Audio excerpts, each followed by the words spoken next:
A very, very good afternoon to you, whoever is watching from around the world, from wherever you are today. A warm welcome to you. My name is Mark Drax, and I am on the board of SASH, the Society for the Advancement of Sexual Health. And today we have another conversation from the couch, a wonderfully relaxed conversation with Carol the coach, Jurgensen Sheets. Carol, a warm welcome to you. Oh, I thank you so much. I've been so excited to do this.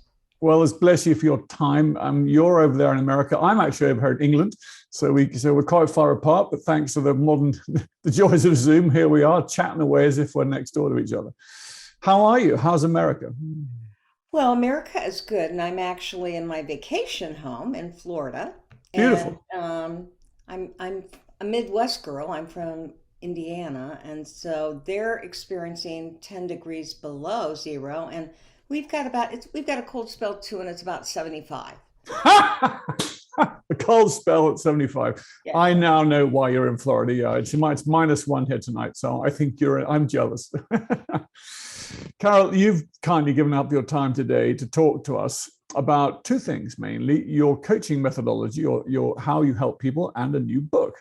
So I've got a few questions on my left-hand screen here. So if it's okay with you, I'm going to jump straight in, and I'm going to announce that your coaching methodology is called Early Recovery Couples Empathy Model, or ERCEM for short. So Carol, my first question is, could you tell us a little bit about ERCEM?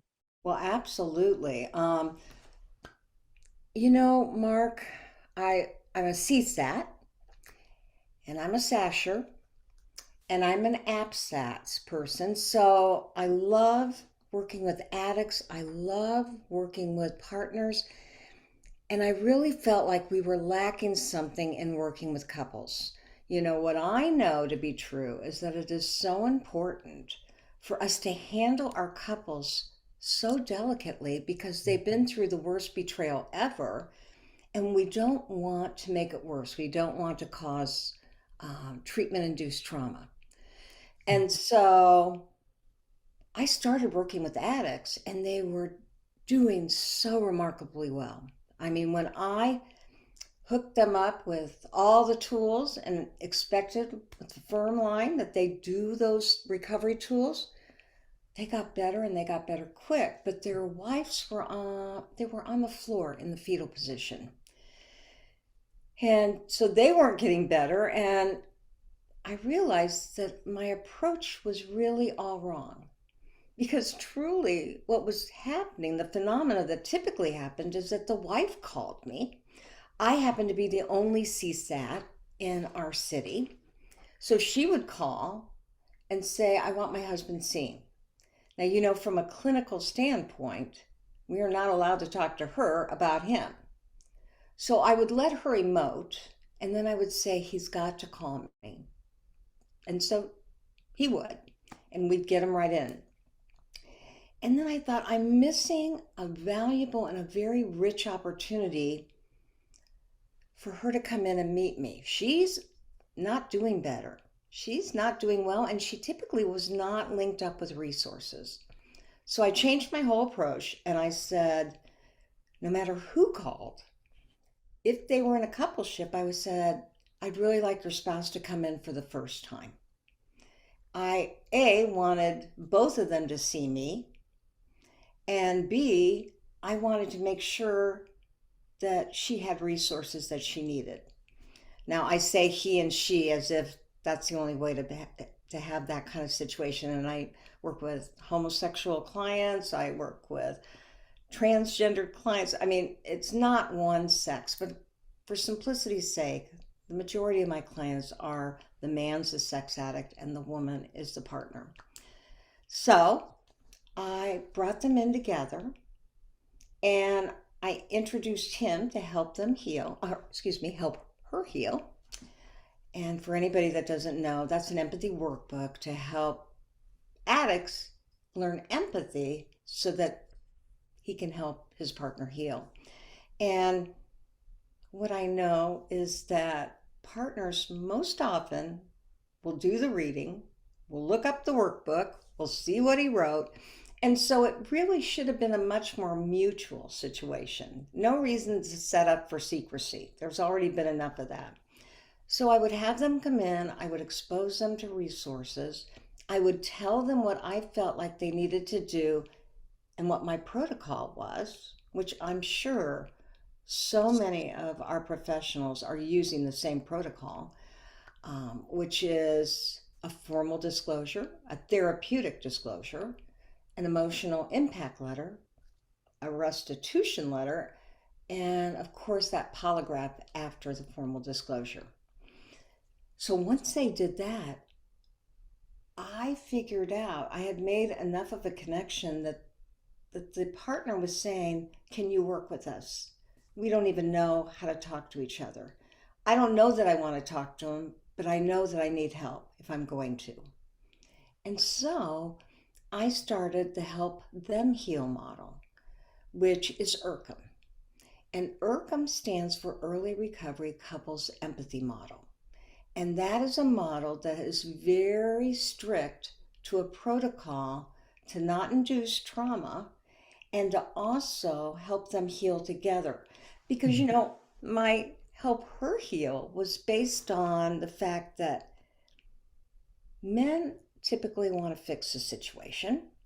This was a horrible, catastrophic situation, and they didn't know what to do with it. And they were in the dark, so they either avoided it, they ran, or they just muddled through it. And so teaching him empathy to help her heal not only helped her heal, but it helped him heal too. It helped improve his self-esteem.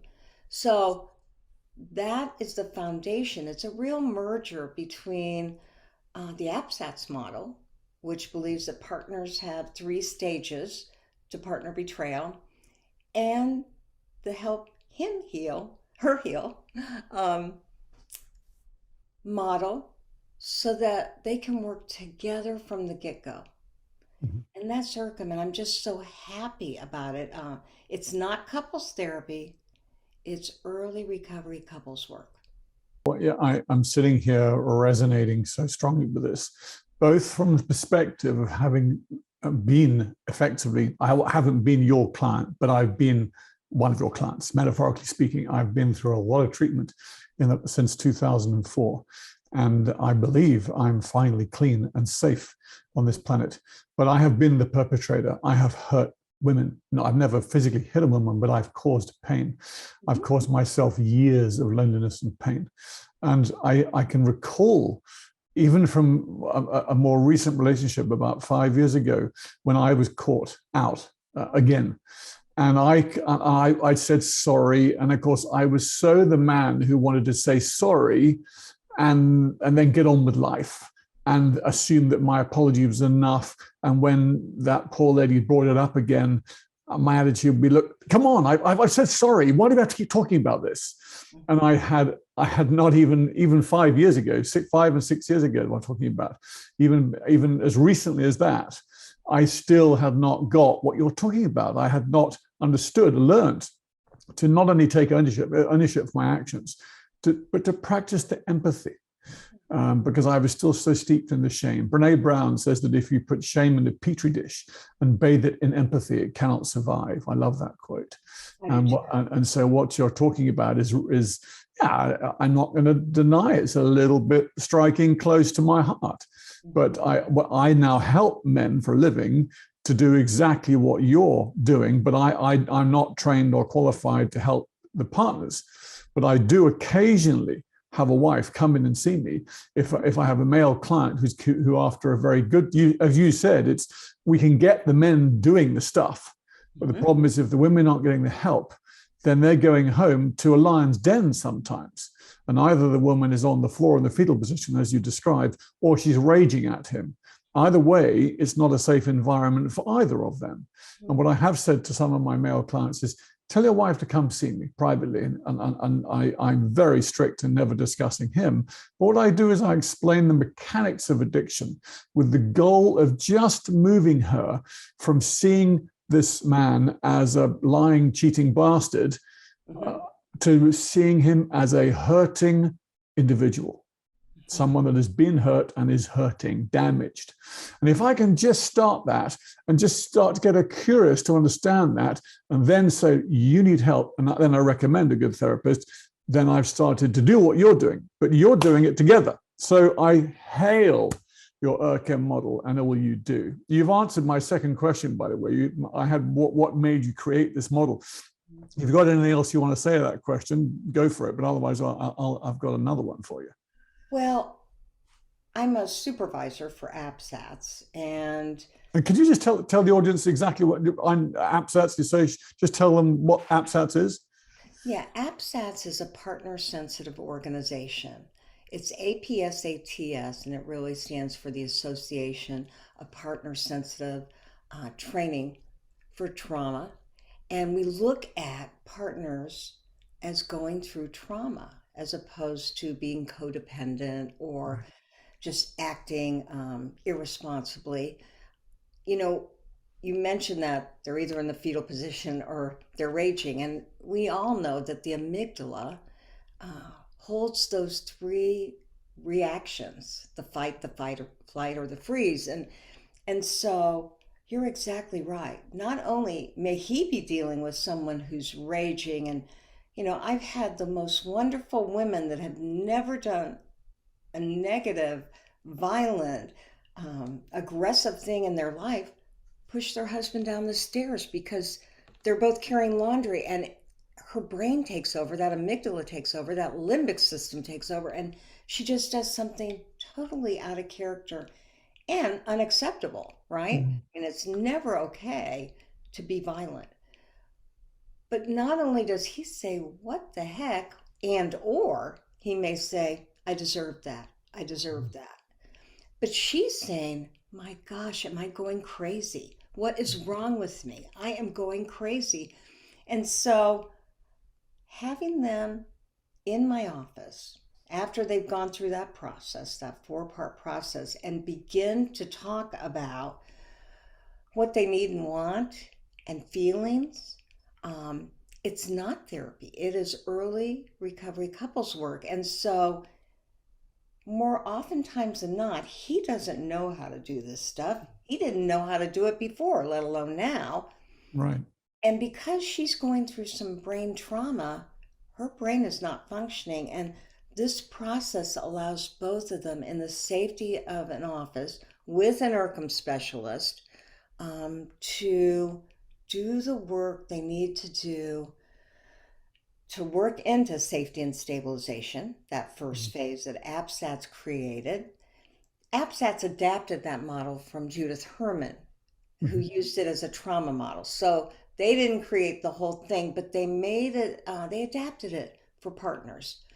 The second phase of partner trauma is the APSATS says it's the grief, the mourning, and the loss stage. I add anger.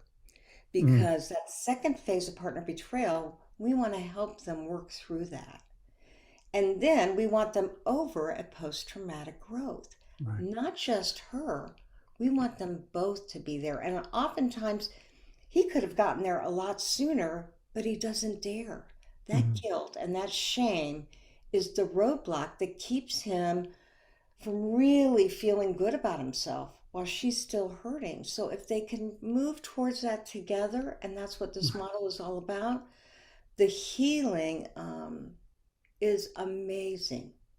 And so I'm teaching coaches and clinicians how to do this work. It's not rocket science, so it's not, you have to have Gottman work, although Gottman teaches coaches now too.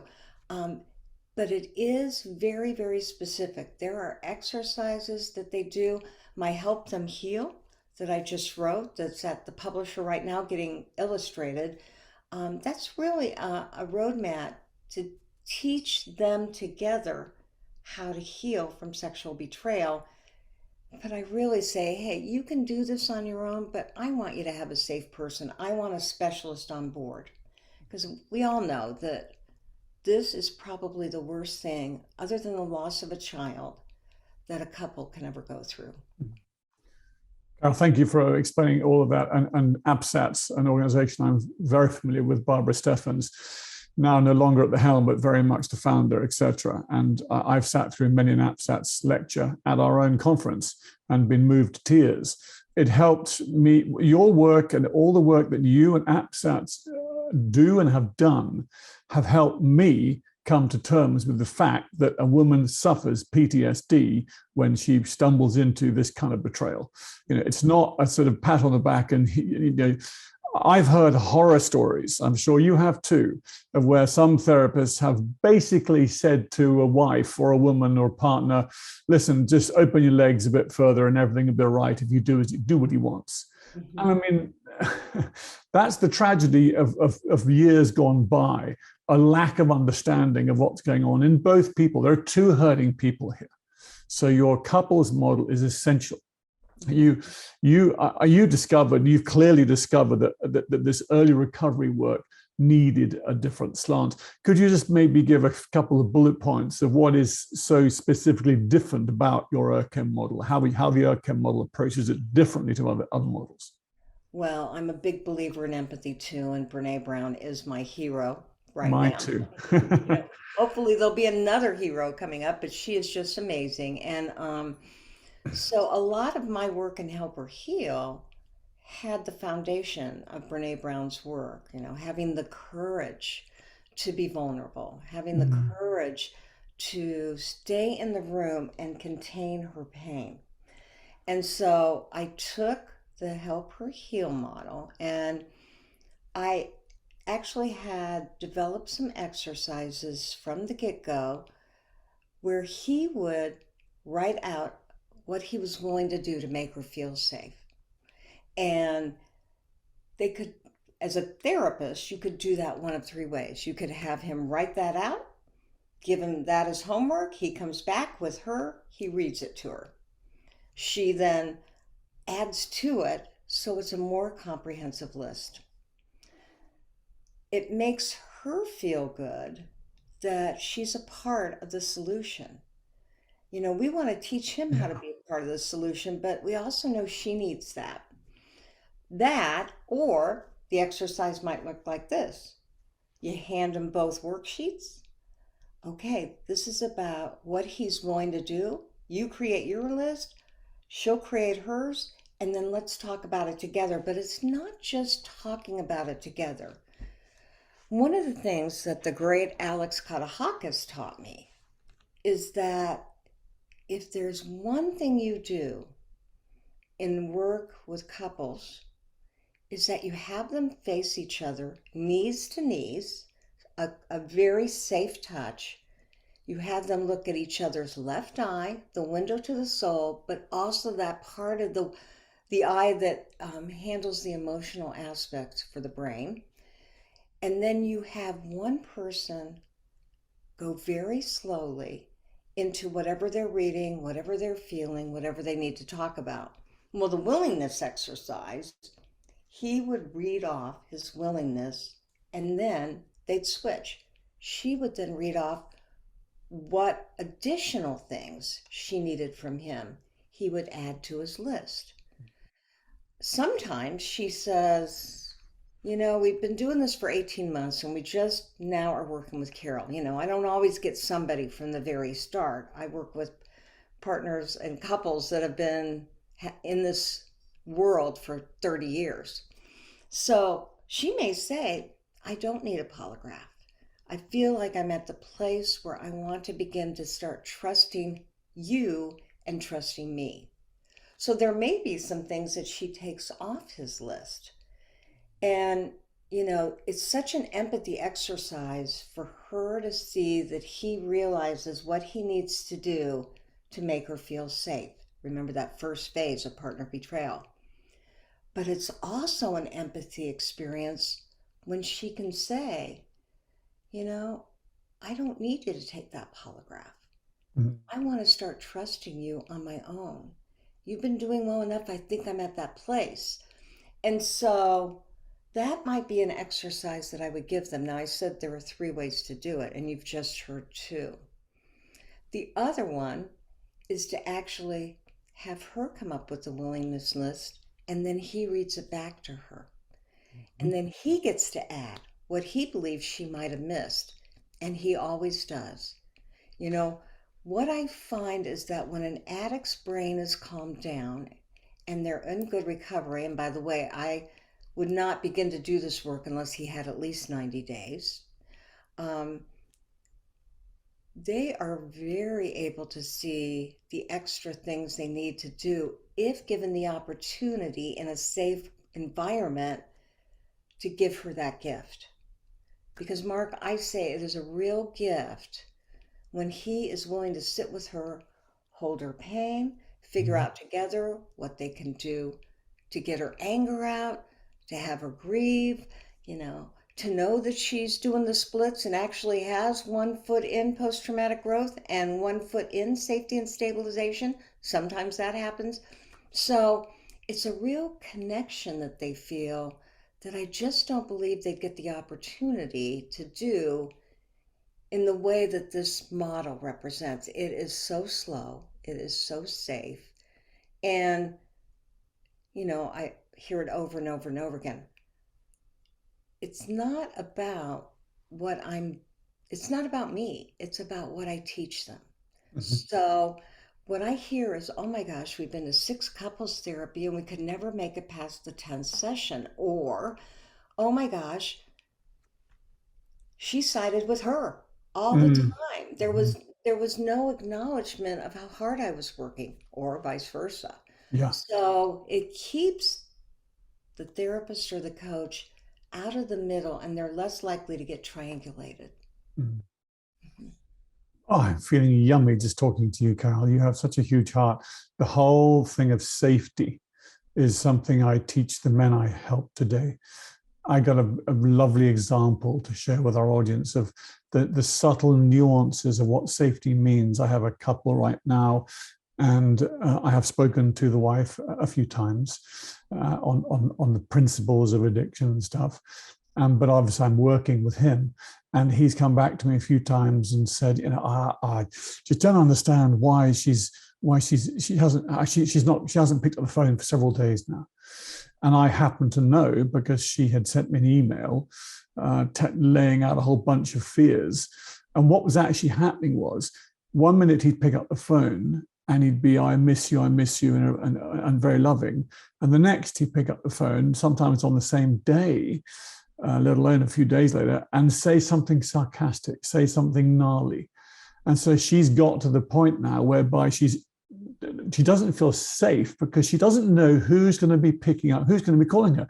When she sees his name come up on her phone, she doesn't know whether she's going to get sarcastic, unrepentant asshole, that's nasty person in English, or whether she's going to get actually apologetic, tender, owning man in ownership husband. And so I've had some pretty tough sessions with this client saying, you've got to understand, she's not answering the phone because she doesn't trust you enough to know who the hell she's going to get on the end of the phone. Can you understand that now? And of course, when I explained that to him, one particularly very powerful session, a lot of tears when he suddenly had to look at himself and go, oh my God. And he started to see himself from her perspective, the empathy piece. So feeling safe is a massive part of a man coming to terms with his part in how he has left a partner feeling unsafe. So whatever work you're doing to help both sides of your couples see that is genius. So I herald it, Carol.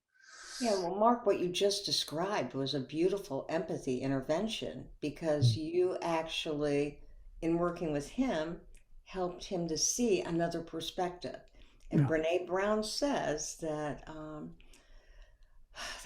that nurse who was a scholar said that there are 4 pieces of empathy, and one of them is perspective taking. And if we can have addicts come up with 2 or 3 different scenarios, 2 or 3 different perspectives, you have really enlarged his ability to have empathy. And that's a muscle. I mean, I just told my graphic artist for my new book, would you please create an empathy muscle so that we can see visually what he needs to grow? I can't wait to see that. Yes, you heard it here first. I did. Just before we talk briefly about your book, Carol, can you just summarize, if you had to say what was the key couple of goals of ERCEM, what would the goals be? Well, because it's the early recovery couples empathy model, um, the goal is they're simultaneous. Hmm. The goals are to teach empathy through a variety of ways. You know, I really reframe. I'm an Ericksonian therapist from the 70s, Milton Erickson, that is. And we did a lot of strategic interventions, and reframing is one of them. And so I really reframe almost everything they do as empathy based. You know, the fact that he would do a disclosure for her and share everything he's ever done when it's really against every fiber of his soul. He does not want to hurt her further, nor does he want to hold himself accountable for what he's done. So, just that process is an empathy piece. Yeah. Um, when they come into the office together, you know, they are really giving their hearts and souls and their relationship to me to help keep safe while they do their work. That's empathy. Mhm. So the exercises I give are empathy, the actual process is empathy, and I want him to understand those three phases of partner betrayal so that he knows that, you know, she looks like she's in the anger stage, which is stage two, when she's in stage one because of the trauma. I want him to know that that's trauma based, just in the same way as I want her to know that this wasn't him doing this to her. It was the addiction becoming compulsive and stealing him from his own soul. Now, Beautiful. Yeah. the woman that doesn't get over partner betrayal is usually the woman that does not believe in addiction or compulsivity. Hmm. She doesn't believe that you can have a compulsive sexual behavioral disorder. Um, and she, deep in the back of her mind, her fear is that he was just acting badly. He Yeah. was behaving badly. And in the couple session, since I have them both together, we do a lot of reframing of what is possible, even if she's not 100% sure that she buys into the addiction model. Mhm. You know, there's a lot of people that don't buy into sex addiction. And certainly I was so glad when the World Health Organization renamed it, because you and I both know it's not what you call it, it's helping him through that process. Oh, hallelujah, Carol. I wish professionals around the world, but especially in your country and mine, would stop arguing about what to call this damn thing and just help people. Just Mhm. accept that sex can be used unhealthily. It doesn't matter what the name is, just stop arguing and help people. So don't get me on that one. I get really passionately upset about people that argue over that. I don't give a damn what it's called. People are hurting and we need to help them. Well, and you just brought up a really important point. I'll go back to the bullets in a second, but truly, we are all pioneers in this field. Mm-hmm. I mean, sex addiction has been around forever, but it wasn't until the internet that it catapulted into this kind of pandemic. Yeah. And and so, you know, it basically got started in the late 70s, and we're still in that first 50 years of what is this thing and how do we work with it. Personally, as frustrating as it is to watch people argue about the condition and what do you call it and is it real, I'm also excited because we are pioneers in this field and we get to lay some groundwork that will be therapeutic and helpful, kind and compassionate, mindful and loving. And that's what ERCEM is. Yeah. We do a lot of mindfulness training, and especially in teaching both of them how to bring down that reactivity. You know, Mm-hmm. when he sees her rage, his heart's beating 1,000 miles a minute.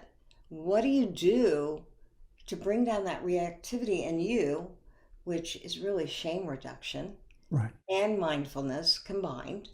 And then for her, what do you do Mhm. when your mind is racing, you haven't slept, you've had, for whatever reason, multiple triggers every hour, and you just wonder if your life's going to be like this for the rest of your Mhm. existence. And so I am a big believer in mindfulness and addiction. And I have to give a shout out to somebody who is also on the leading cusp of mindfulness, and it's my publisher.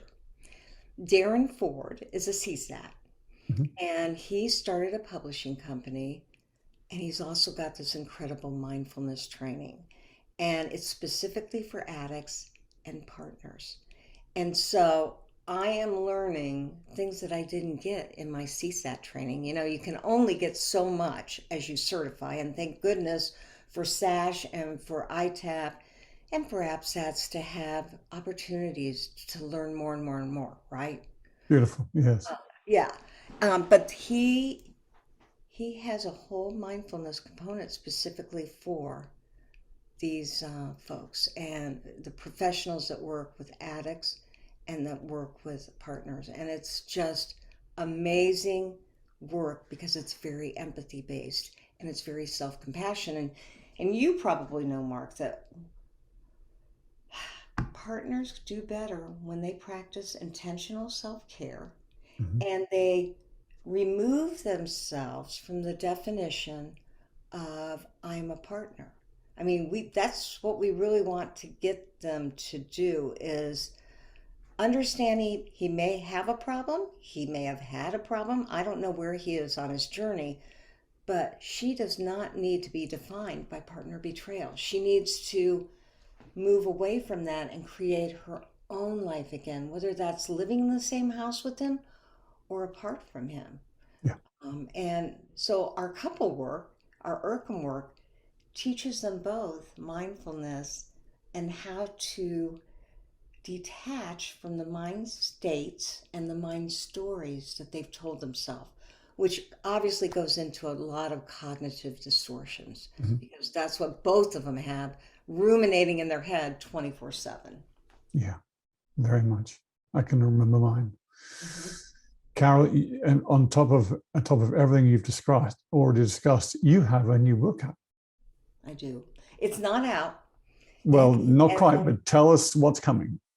Okay, so it's called Help Them Heal, right? Help or heal, help them heal. And it's a book for couples. I actually, I'll tell you what I really think. But first I'm going to tell you what I should say. It's a book for couples to teach them both how they can move through sexual betrayal. Mhm. So, it's a standalone book where I kind of go through the ERCEM training, but for them, so that if they don't have a therapist close, if they can't afford a coach, Mhm. um, if they just don't trust the process, they never did, or maybe they don't because they have had some treatment-induced trauma. This book will help them get to post-traumatic growth. Now that's my spin on the book, and I mean it.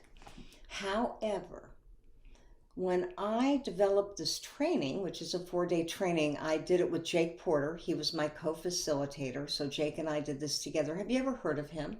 I haven't, no. Yes.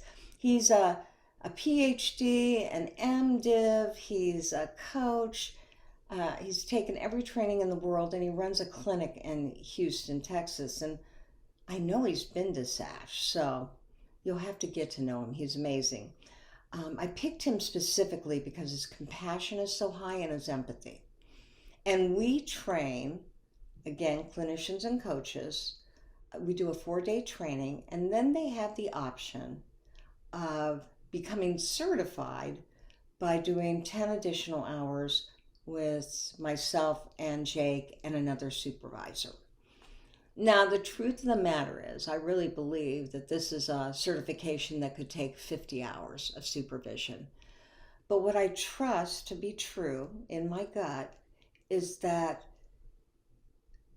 people who take the training that want to become certified will come to us after their certification is finalized, um, because this is hard work. And we are a community that wants to help them. I say, in most cases, I'm 66 years old and You're 66. I'm 66. You're doing well. Thank you very much. And I'm leaning into retirement. I have 50 clients right now.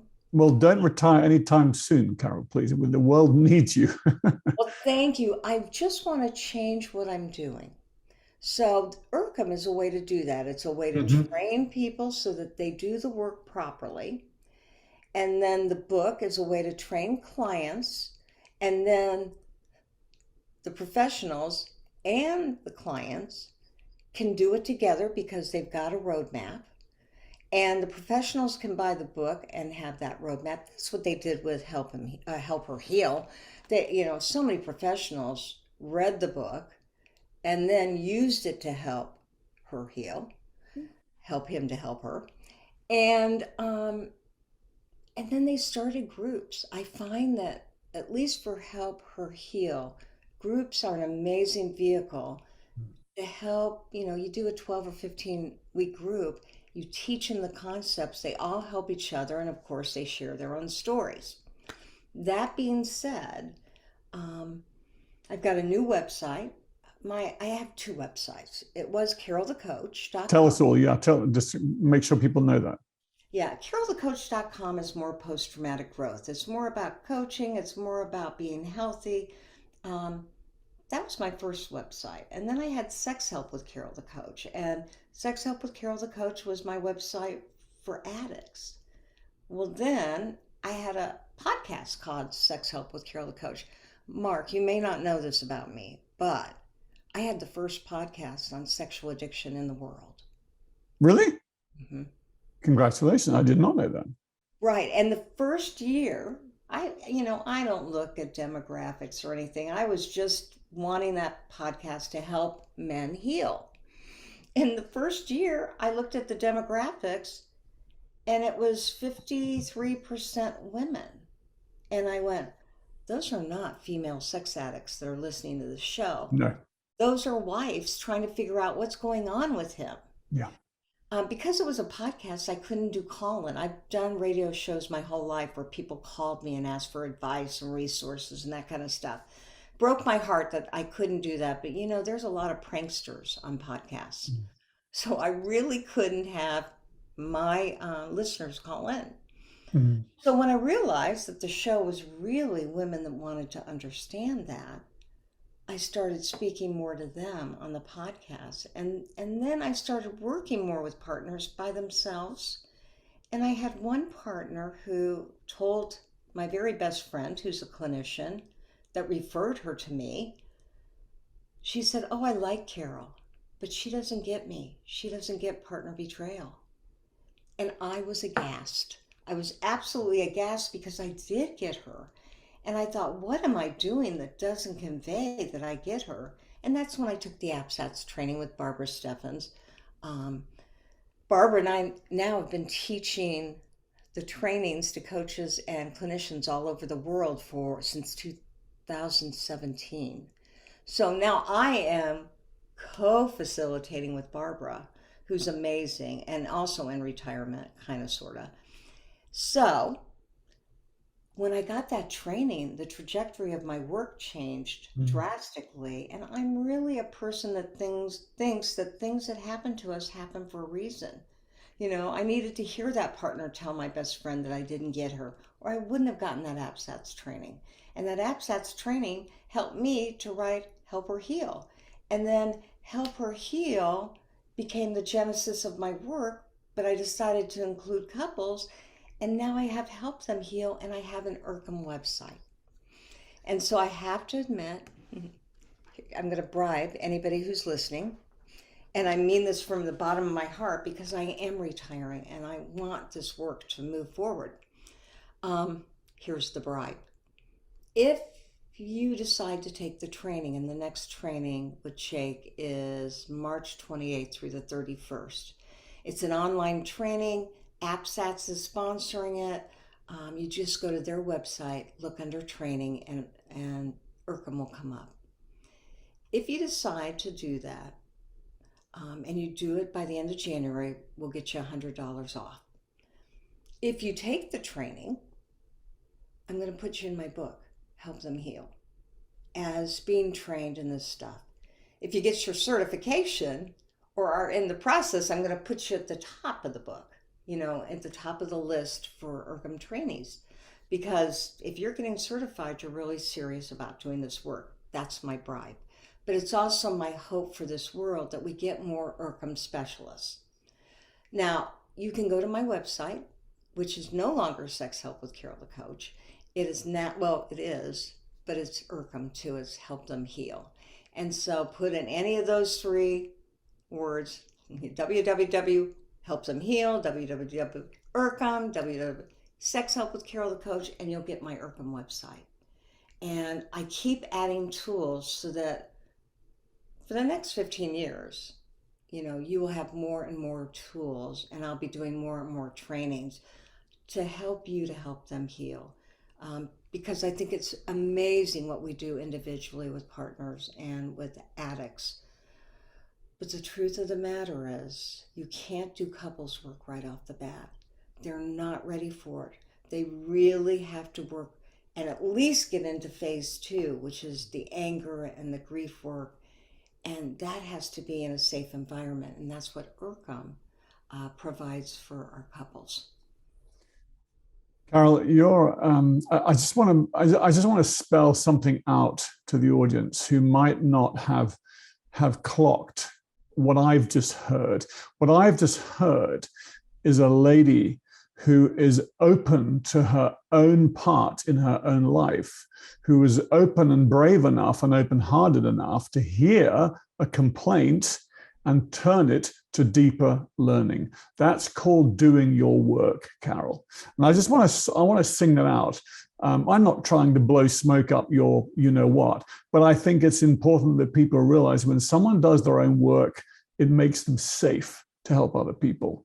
And I loved the way you just laid out that the waterfall effect that has ultimately led to your latest book. Of all those things, you took it on board and you chose to address it rather than, you hear people who get resistant and get a little defiant.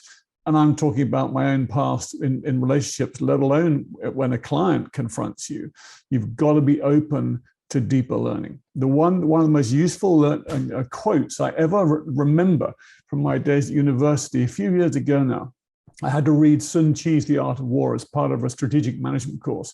And the only quote I remember from that book is, "The greatest fool is he who believes he has learnt enough."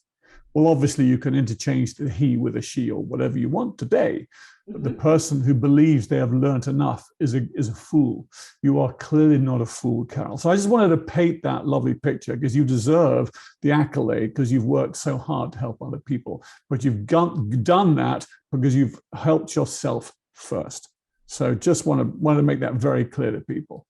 I've got one more question for you, Carol, today. Okay. You are both a clinician and a coach. How do you merge the two? Well, in coaching school, we were told, don't ever merge the two. Mm-hmm. Okay.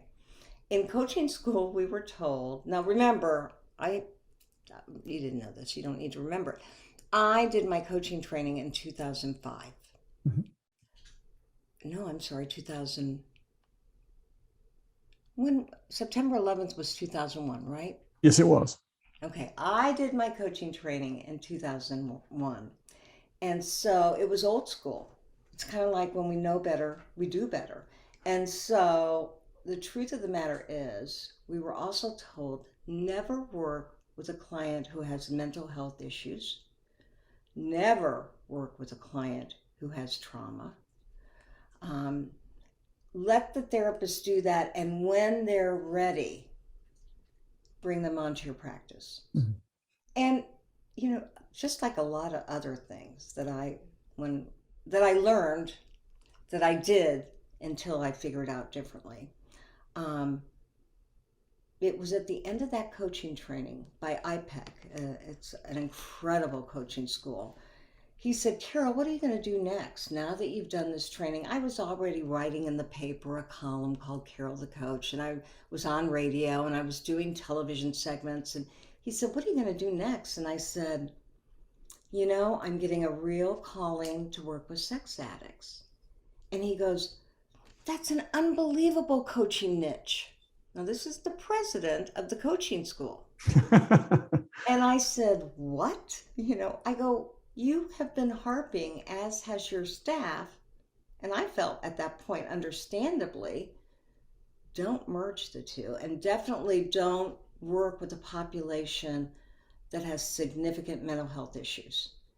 And he said, Carol, our coaching field is really changing, and if you're willing to get the learning to be able to know how to do it, you'll find yourself very successful. And if that's sex addiction, it's sex addiction. Well, I was shell-shocked by that because I really had thought it made sense to do it the other way. Now, fast forward to 2022.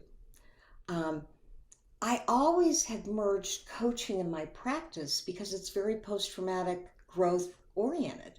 I'm asking people, I want you to write 30 of your strengths right now in this office. And if they can only write 3, then we volley. And my book, Unleashing Your Power, which is for partner betrayal, that's one of the exercises, is come up with those strengths. They have to be adjectives. They can't be nouns. And then we volley in that I'll give my client one of his or her strengths.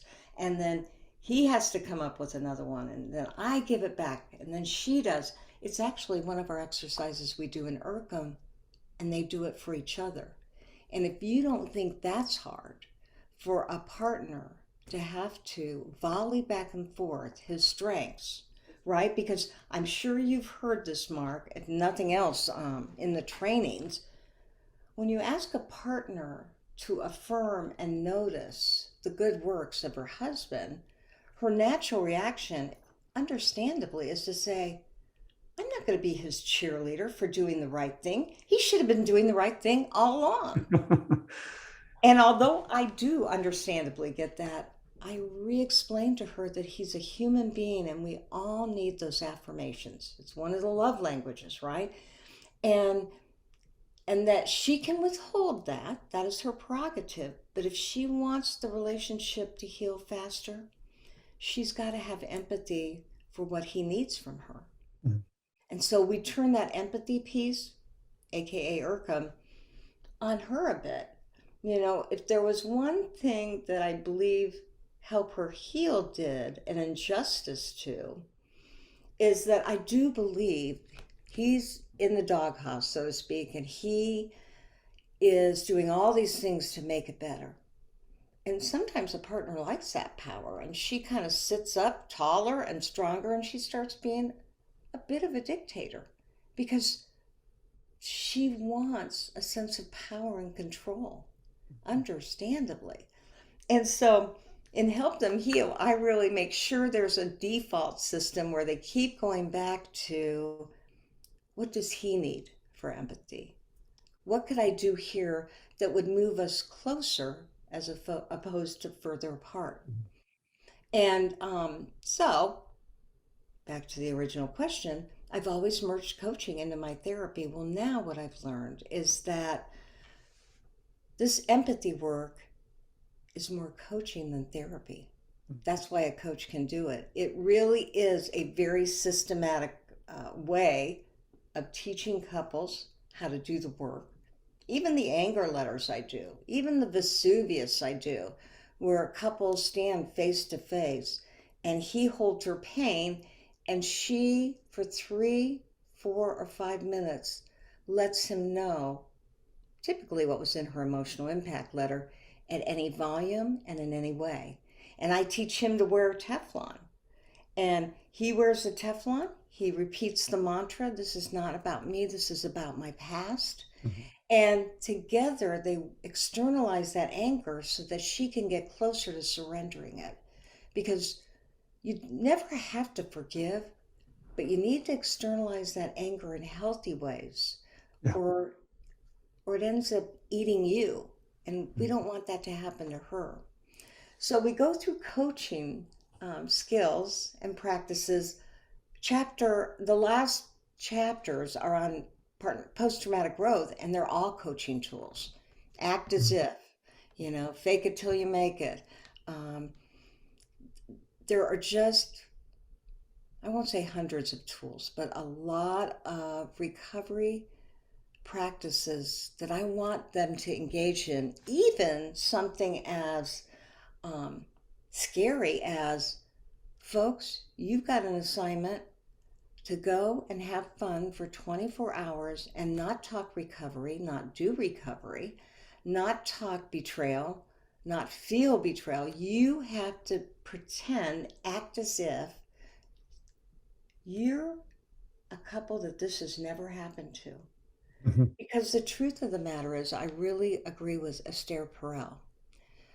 She says when this kind of betrayal has occurred, the marriage is over.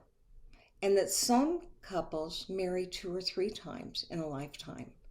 And we have to help them rebuild a stronger, healthier marriage where there's no secrecy, lies, where there's all authenticity and transparency. And that's okay.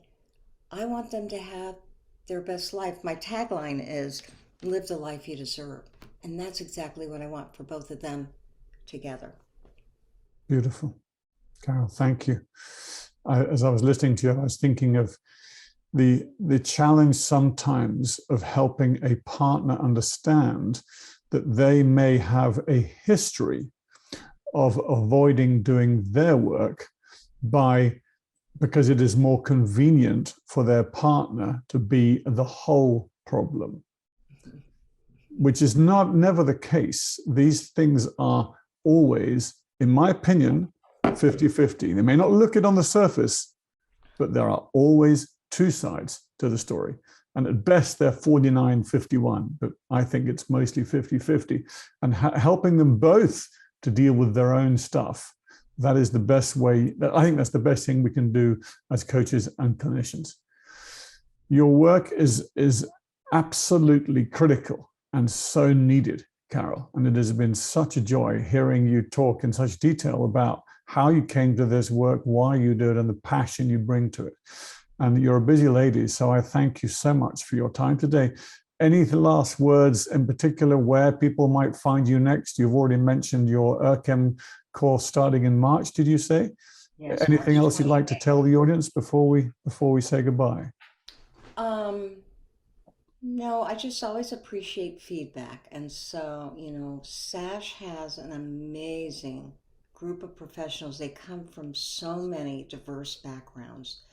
And what I always believe is we can agree to disagree no matter what it's about. And, you know, me today saying you can't do couples therapy with clients that are in this situation may feel very offensive to couples therapists who are doing really good work. And if that's you, I applaud you. The majority of people don't have training in this field and don't do that work, and they cause more trauma treatment induced trauma. And so I just, if I said anything that was what I consider kind of groundbreaking but offensive, just know that I also know your strengths. I'd love to hear from you. Um, Again, when we know better, we do better. And it's part of that process you were talking about, Mark. And I just really would like you on the ERCEM team. This is a hard sell now because I really would like this work to go forward even when I don't. And I'll do anything I can to help you through it. So, Mark, I would like that, Carol, very much. You've sold me, by the way, because I'm all for continuous ongoing training. So yeah, you've got me hook, line, and sinker. well, thank you. And thank you for being such a wonderful host. It has been an unbelievable joy. I'm giving you a huge cyber hug, and I'm 6'8", so that's a big hug. So you take great care. I can't wait to get a chance to see you again in person. But for now, and for your time today, Carol, and on behalf of SASH, a huge thank you to you. Oh, thank you so much. Thank you to the whole community. Bless you, Carol. Take care. See you soon.